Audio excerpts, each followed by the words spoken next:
Tes, tes, tes, tes.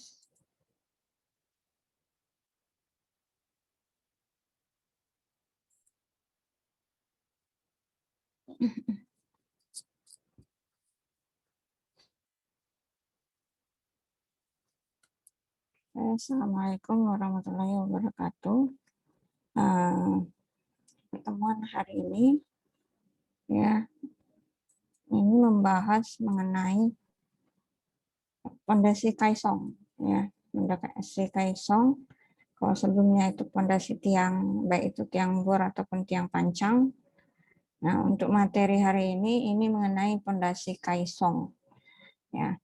Kaison, kalau tulisannya Kaison, pembacaannya itu Kaesong ya. Dari bahasa Prancis Kaesong.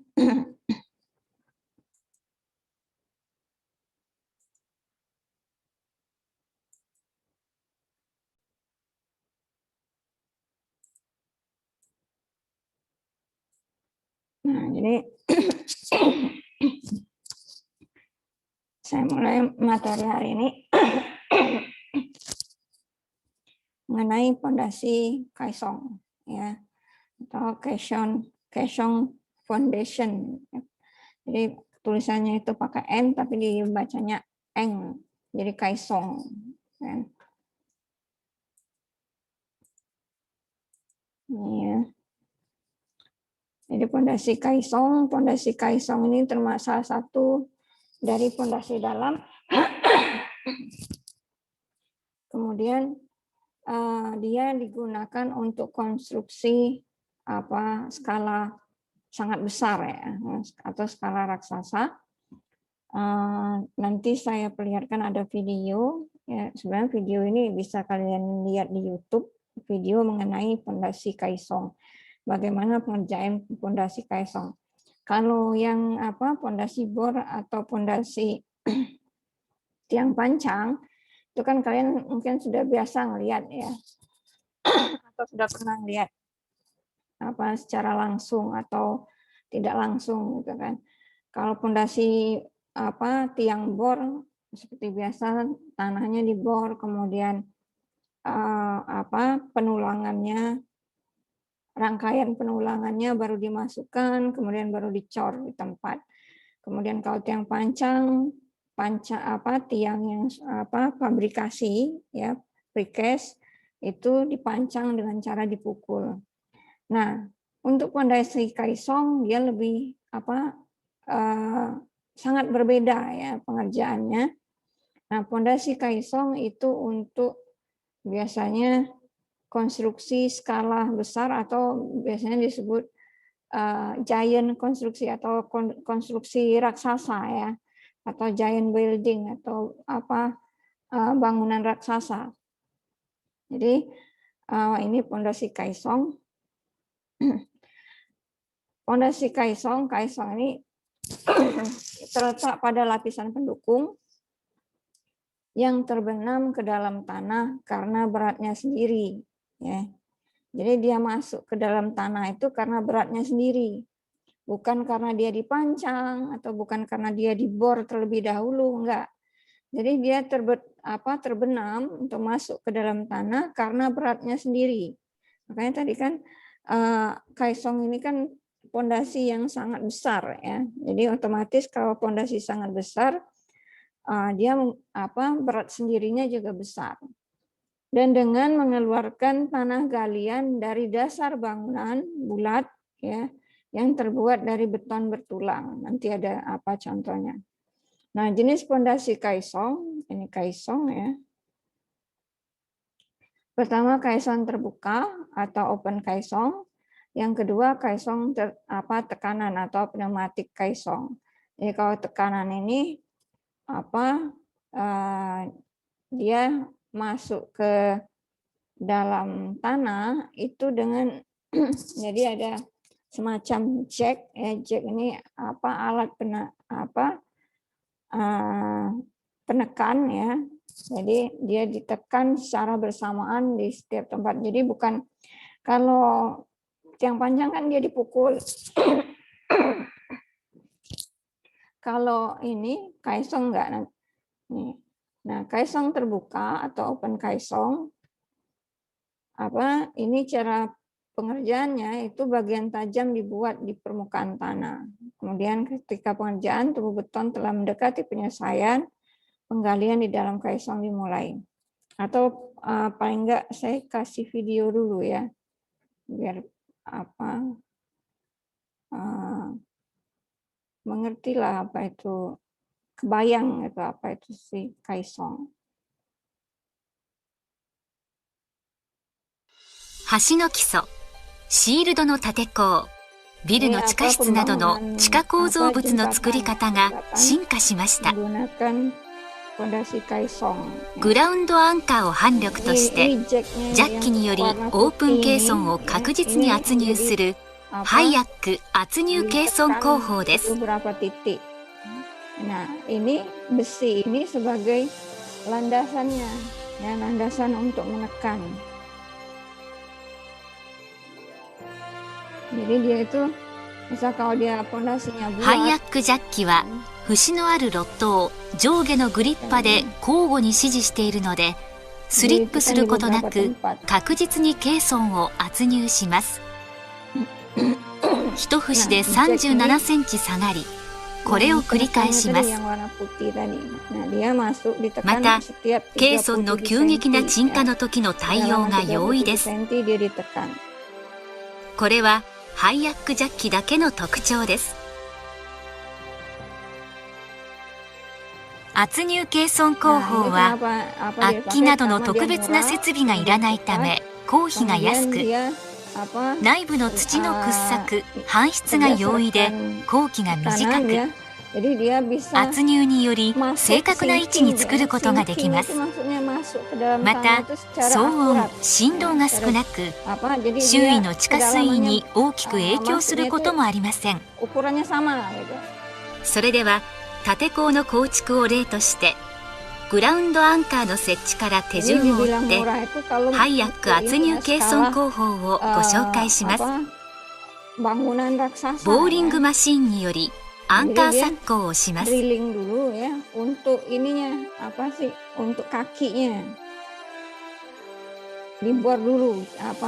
ンカー鋼線を挿入します。グラウトにより硬質地盤にアンカー鋼線を定着します。圧入に必要な数のグラウンドアンカーを設置します。第1ロットの重量を支えるため地盤を改良し、皿板を設置します。歯口金物を設置します。足場組み立て、鉄筋組み立て、型枠を組み立てて第1ロットを構築します。コンクリートを打設します。第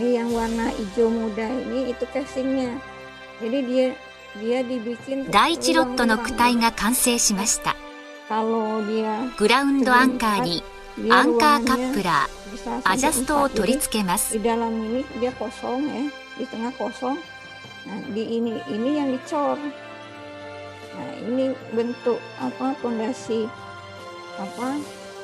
体の上に指圧板、指圧下駄、反力下駄を設置します。躯体の近くで次のロットの準備をします。工期を短縮するため、第2ロット以下のロットではあらかじめ鉄筋、型枠をプレハブ組みします。第1ロットの圧入と並行して鉄筋をプレハブ組みします。反力下駄の最下板にハイアックジャッキを設置します。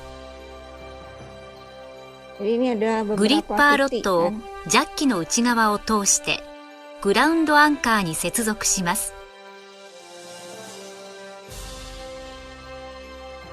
型枠もプレハブ組みします。歯口下の皿板を取り除き、第1ロットの圧入準備が完了しました。ケーソン内を掘削し、内側の壁面摩擦と歯口地盤支持力を小さくします。sampai 100 meter. オープンケーソンは躯体の壁面摩擦と歯口地盤支持力に対し Saya percepat 躯 aja. 体重量防止できが完了します。 Mana ya yang sudah selesai.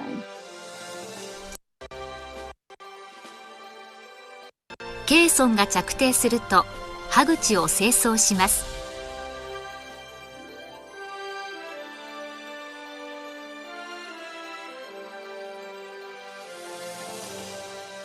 陽圧力対応と漏水接をしてハイヤック圧入系 Nah, ini ukuran. Kalau 建物が apa-apa 密 tadi 集 kan する中で animasi. 周辺への影響を Jadi 懸念 yang する kalau こ yang となく sedang di lapangan, ビルの地下部分を dia 施工できます。 sangat besar. Nah, itu pondasi 河川 kaisong. 海中では築塔をして橋脚を施工します。 Ini pelat baja. 横浜ベイブリッジの基礎も Ya, casing ハイヤッ untuk ク圧入 menenggelamkannya ケーソン itu, 工法 jadi で施工さ yang れま dalam した。 casing itu airnya disedot dulu. 高速道路の下の狭い場所でも施工できます。河川の流れを止めることなく圧入ケーソン工法でハイヤック圧入ケーソン工法工事中の騒音振動が少なく Bentar ya, ada video satu lagi yang benar-benar memperlihatkan bentuknya.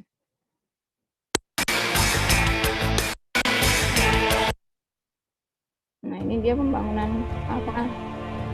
Jembatan dan dermaga. Nah, ini bentuk kaisongnya, ukuran kaisongnya ini sebesar ini. Ini kaisong.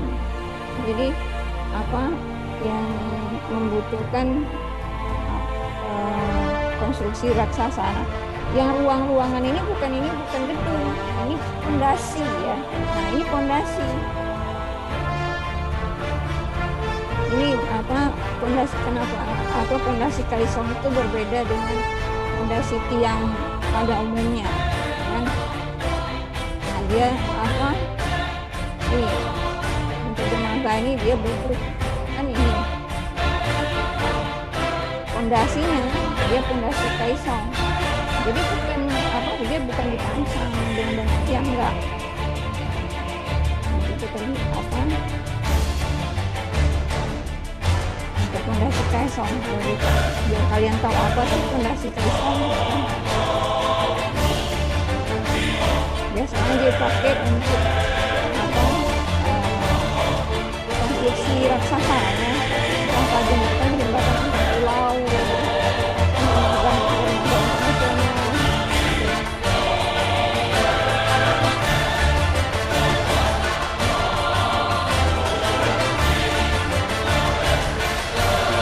yang dirangkai itu bukan buat gedung, tapi untuk pondasi kaisong. Nah, ini jadi dia apa betonnya beton apa mutu tinggi. Kalau misalnya ini 80 MPa ya, 80 megapascal.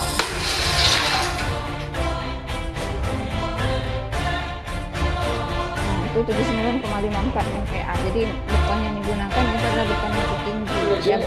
İnşallah Dilovası Hersek arasında da köprümüzü süratle bitireceğiz ve artık bu körfez saat Çin'e çekildi. Dilovası. Ini konstruksi kaisong ya. Ini untuk fondasinya saja, bukan bangunan.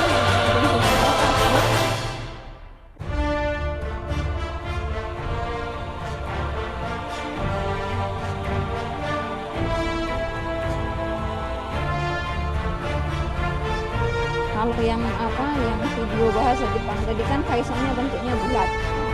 Ini kaisongnya bentuknya segi empat. Nah, di dalam segi empat yang besar ini ada ruang-ruangan gitu. Ada berapa ruangan segi empat.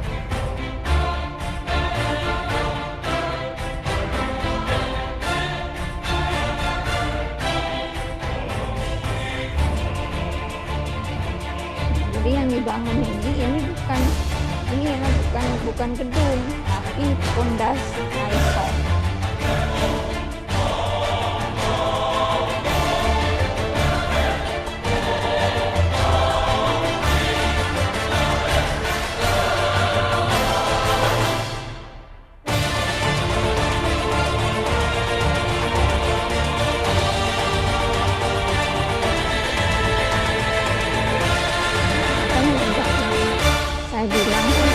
kaisong itu adalah pondasi raksasa. Nah, ini ya pondasinya.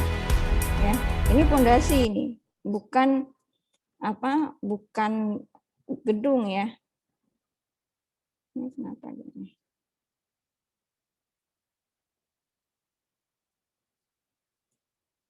Bentar. Kenapa dia mati?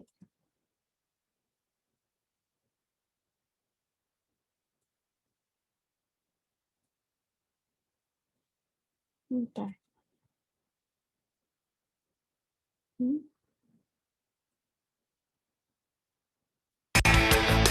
Mana?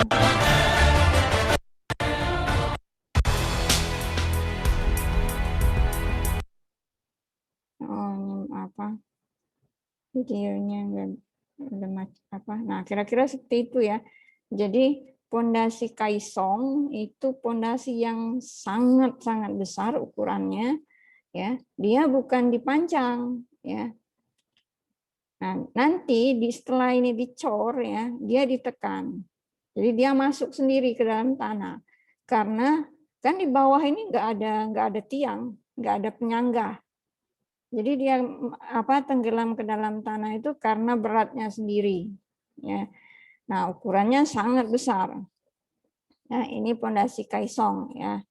Jadi sudah kebayangkan bentuk pondasi kaisong itu seperti apa. Nah, tadi kaisong itu ada dua, terbuka sama tekanan. Tekanan itu berarti dia dibantu dengan tekanan, tekanannya bukan dipukul ya. Tekanannya menggunakan alat tertentu. Jadi disetting, diatur berapa tekanan yang dibutuhkan. Jadi setiap titik yang ditekan itu dengan besar tekanan yang sama. Ini kaisong terbuka. Yang tadi pengerjaan tubuh beton telah mendekati penyelesaian, kemudian penggalian di dalam kaisong dimulai. Jadi yang tadi ya, kan tadi kita lihat tadi kan yang video yang terakhir tadi, ya kan bentuknya segi empat. Di tengahnya ini ada beberapa ruangan kan. Nah, setelah dia selesai dicor ya, selesai dicor keseluruhan, nanti ini ya bangunan yang segi empat ini, yang pondasi segi empat ini, nanti dia akan masuk ke dalam tanah, ya kan? Otomatis kan kalau masuk ke dalam tanah yang ada yang ada tanahnya yang di tengah ini kan nanti pasti ada tanah kan. Nah, yang ini nanti akan digali ya. Tanah yang ini akan digali. Nah, penggalian di dalam kaisong dimulai. Jadi, ketika pengerjaan tubuh beton telah mendekati penyelesaian, penggalian di dalam kaisong dimulai. Nah, selama penggalian kaisong mulai terbenam, ya. Jadi dia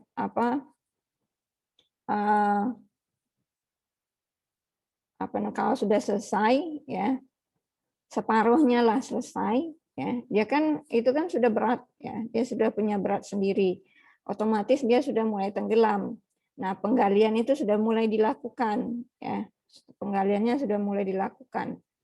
Nah, ketika bagian tubuh kaisong terbenam mendekati dasar pondasi yang diinginkan, maka unit kaisong itu tadi yang bangunan pondasi segi empat yang dicor tadi ya, yang lain mulai disambungkan. Jadi kalau dia ukurannya sangat dengan kedalamannya sangat dalam ya. Nah, kemudian penggalian di dalam kaisong dan penambahan unit tubuh dilakukan sampai kaisong berpijak pada kedalaman yang direncanakan. Nah, penggalian dilakukan secara basah. Berarti kalau secara basah dia ada namanya dewatering ya. Kalian pernah lihat ini enggak orang ngebor ini sumur bor ya kan? Kalau orang ngebor sumur bor itu dia dibantu oleh air ya. Jadi kenapa? Kan tanah di dalam itu kan keras ya kan. Jadi untuk mengeluarkan tanah, untuk memudahkan dia mengebor, jadi tanah itu konsistensinya itu maksudnya yang tadinya keras, kalau tanah yang tadinya keras kemudian dicampur air kan dia akan lunak kan. Nah, itu jadi dia karena untuk melunakkan untuk memudahkan pekerjaan penggalian tadi, makanya dia dibantu dengan air. Itu biasanya disebut dewatering. Ya. Nih, penggalian dilakukan secara basah dengan menggunakan keranjang clamshell yang dipasang pada ujung kawat mesin crane. Nah, ini nanti kemudian pengecoran beton lantai dasar kaisong atau penggunaan beton placetak jika dasar pondasi berada di bawah muka air tanah.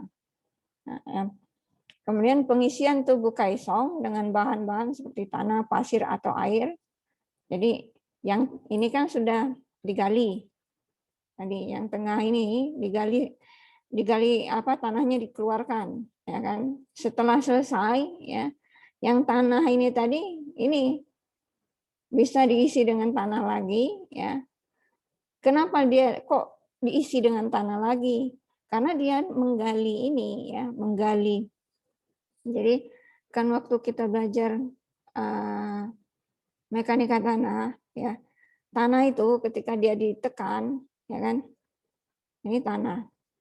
Ketika dia ditekan ke bawah ya, otomatis dia tertekan sama kayak misalnya. Jadi dia mau melepaskan energinya, mau melepaskan tekanannya. Jadi dia mau melarikan diri, ya kan? Kan ketika dia ditekan, otomatis yang di atas ini tertekan ke bawah. Yang lapisan atas itu menekan lapisan bawah. Yang lapisan bawah ini dia mau melepaskan diri, ya. Kan dia juga punya tekanan. Tekanannya itu kan dari kondisi tinggi ke kondisi rendah. Ya, jadi dia makanya kalau misalnya yang paling bisa dilihat ketika dilakukan tiang pancang. Kalau misalnya ada pemancangan, ya kan tanah di sebelah-sebelahnya itu kan menggelembung. Nah, kenapa tanahnya di sebelah menggelembung? Ya karena ini tadi tanah yang ditekan ke bawah ini dia melepaskan dirinya ke samping. Otomatis tekanan yang di samping itu bertambah ya, bertambah dia terjadi penggelembungan. Nah, sama ini ya, untuk memudahkan ketika dia masuk ke dalam untuk mempercepat. Jadi yang di tanah yang di bawah yang ada betonnya ini ya, itu harus ada ruang untuk melepaskan diri ya. Nah, ruang untuk melepaskan diri itu makanya ini tanahnya dikosongkan dulu. Nah, seperti itu, tanahnya dikosongkan dulu sehingga bangunan kaisongnya itu cepat terbenam. Nah, setelah semuanya ini kan masih terbuka nih. Ya, setelah semuanya mencapai kedalaman yang direncanakan, baru yang di atasnya ini ya ditutup. Ya, ditutup dengan lantai beton. Itu untuk kaisong terbuka. Nah, ini. Jadi sketsanya. Pertama dia sedikit dulu dia dibikin, ya, dicor sampai ke ketinggian tertentu. Nah, ini kan dia sudah punya berat sendiri, berat dari beton ini kan. Nah, dia sudah mulai digali. Di tengahnya dia sudah mulai digali. Ya kan? Kenapa harus digali? Dia kan harus yang ini, yang beton dicor ini kan dia menekan ke bawah. Otomatis tanah yang di bawah ini kan harus melepaskan diri. Tekanannya itu Jadi untuk mengurangi tekanan makanya ini digali. Yang bagian dalamnya digali. Ya kan? Kalau nggak digali ya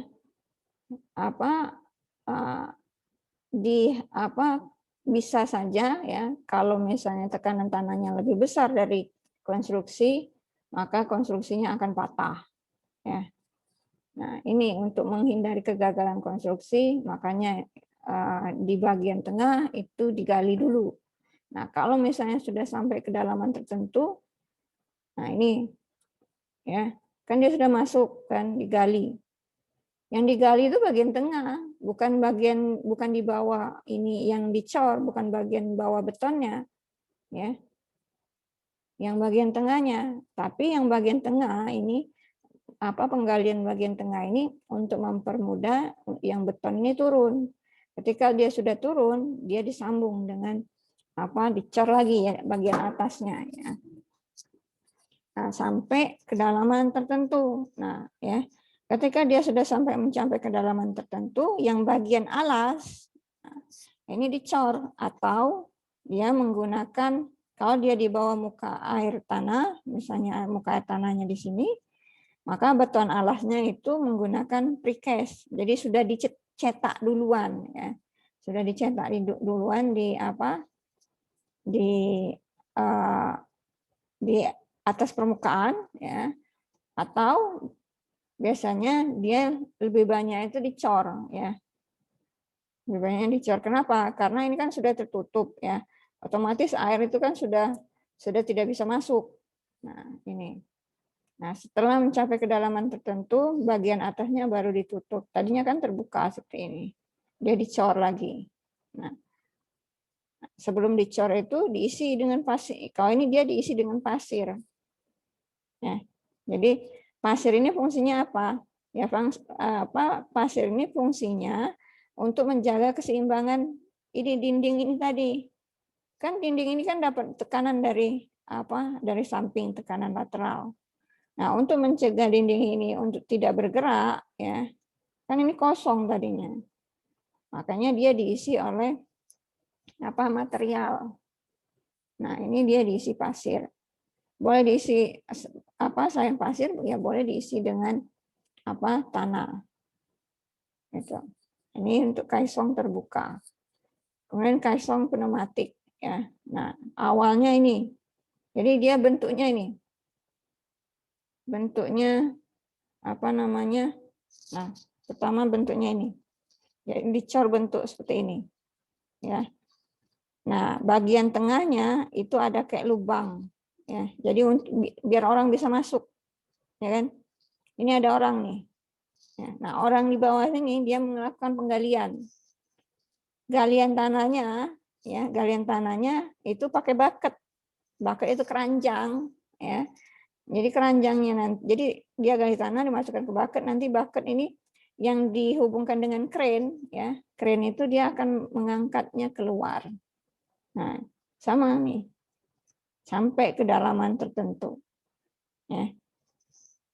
Ini urutannya untuk yang tekanan. Pertama, pembuatan ruang kerja. Ya, pembuatan ruang kerja yang di atas permukaan tanah, pembuatan ruang kerjanya. Pertamanya, konstruksi awalnya tuh ini nah. Yang kedua, pembuatan dan penyetelan beton pelindung. Yang ini nah. Ya, berarti dia nyambung, ya kan? Nah, tapi ininya ada ruang, ya, ruang untuk ini, untuk masukin bucket tadi sama orang yang bekerja. Jadi di bawah ini sebenarnya dia tuh ruangan tertutup. Ya, ruangan tertutup. Nah, ini sampai kedalaman tertentu digalinya. Ini untuk kaisong tekanan. Jadi prinsip pengerjaannya sama dengan kaisong terbuka, akan tetapi menggunakan ruang kerja kedap udara. Ya. Kalau yang tadi kan tidak kedap udara, kenapa? Ya dia terbuka. Di tengahnya benar-benar terbuka. Kalau yang ini, ya, yang terbuka itu kan cuma ini saja. Malah di atasnya itu enggak ini, dia ditutup oleh alat lagi kan untuk saluran bucket ini. Nah ini ya perpanjangan corong itu yang di tengah tadi ya, perpanjangan corong sampai ke bawah. Nah ini yang E setelah mencapai pada dasar ya permukaan tanah pendukung, maksudnya mencapai dasar kedalaman yang direncanakan, ya maka ini selesai ya. Nah baru setelah selesai ini kan masih kosong di bawah ini, ya kan? Orangnya keluar, ya, orangnya keluar, yang di bawah ini, ya, yang di bawah ini dia dicor, ini cor ini. Nah itu kaisong untuk apa? Dengan tekanan ya. Yang tadi, nah penggunaan untuk kaisong ini ya, kapan pondasi kaisong digunakan? Pertama, itu untuk pondasi jembatan atau pilar atau kepala jembatan. Ini jembatannya, kalau jembatannya skala besar ya, misalnya jembatan kayak jembatan Selat Sunda ya, itu. Kemudian kalau di Jepang itu jembatan antar pulau ya. Nah, itu baru dia menggunakan pondasi kaisong.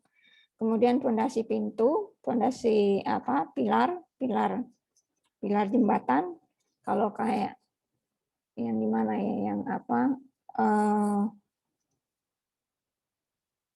untuk konstruksi jembatan yang sangat-sangat besar ya, konstruksi jembatan yang sangat-sangat besar.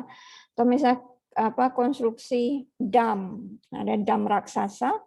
Nah, itu dia menggunakan kaisong. Kemudian tambatan ini dermaga ya, fondasi bangunan yang skala besar. Kalau di Indonesia belum ada, misal kayak kalau di luar itu kayak misal gedung Pentagon kayak gitu ya. Kemudian fondasi mesin, ini maksudnya pabrik ya. Basement bangunan, kemudian jalan penyeberangan, ini kalau jalan penyeberangan yang skalanya skala besar, sumur tambang, kemudian kereta api bawah tanah, ya, kemudian terowongan, dinding dermaga, sama pangkalan. Ini biasanya pangkalan militer. Ini penggunaan pondasi kaisong. Nah, ini bentuk pondasi kaisongnya. Contohnya? Ada yang bentuknya bulat, yang tadi yang di yang video yang bahasa Jepang tadi kan bentuknya bulat. Nah, diameternya bukan 30 cm atau 45 cm atau 2 meter, enggak. Ukurannya sangat besar, bisa ratusan meter ukurannya. Kan? Tadi seperti yang video yang Turki tadi kan kita bisa lihat itu ukurannya sangat besar. Nah, apalagi ini. Ini bisa sangat besar, bisa ratusan meter. Jadi pondasi kaisong itu pondasi yang skala besar, skala sangat besar. Ya. Nah, ini syarat pondasi kaisong. Ya. L dikali akar pangkat 4, KH kali B, dibagi 4 EI. Itu kurang dari atau sama dengan 1, atau DF ini kedalaman pondasinya, itu lebih dari 5B. B itu ukuran pondasi ya.